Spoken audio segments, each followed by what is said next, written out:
Ogena kwa President William Ruto nioneti Ambunge ngwatanĩro ya Kenya Kwanza manyitirĩre agenda cia thirikari bunge-inĩ nĩguo thirikari ihota gukinyanĩria ciĩranĩro ciayo kũrĩ mũingĩ. President hamwe na mũnini wake Rigathĩ Gachagua marĩtie hĩndĩ ya mũcemanio wa hamwe na ambunge arĩa matanyĩtwo gũgakorwo na gĩikaro kĩa mwanya wa kana kiumia gĩkĩ kwarĩrĩria hamwe na mangĩ kũhĩtũkio kwa amemba a commission ya ũgai wa kĩgĩna. Hamwe na maũndũ marĩa ambunge ya Kenya Kwanza morĩtio gũtongoria nĩ hamwe na ũhũthĩri wa kĩgĩna kĩa NGCDF gwaka irathi na rabu cia arutwo a grade ya 7 cukuru-inĩ cia mũthingi.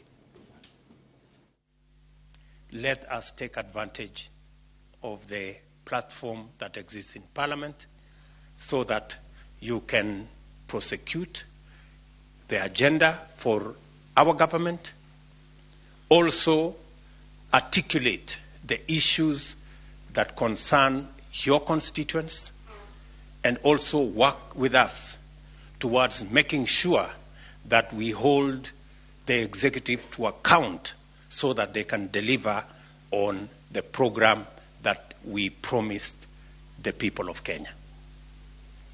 You have a huge stake in this government succeeding. The success of this government is your success and the success of the people of Kenya. Our competitors in the opposition will be doing their bit.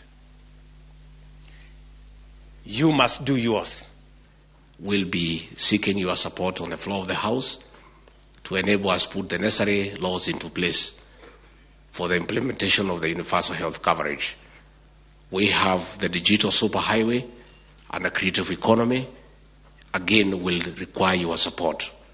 So your hands are full in terms of what you need to do to support the Kenya Kwanza plan, which is the platform all of us were elected on. I want to urge all members to create time for House business.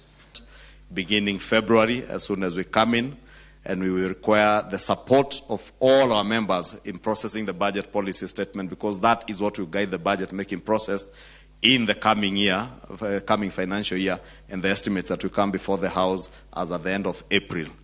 That will call for our very active participation, especially those of us in departmental committees, because that is where you consider all budgetary proposals. And I think that is the most important business for the National Assembly in any year, besides the finance bill that will come also around the same time.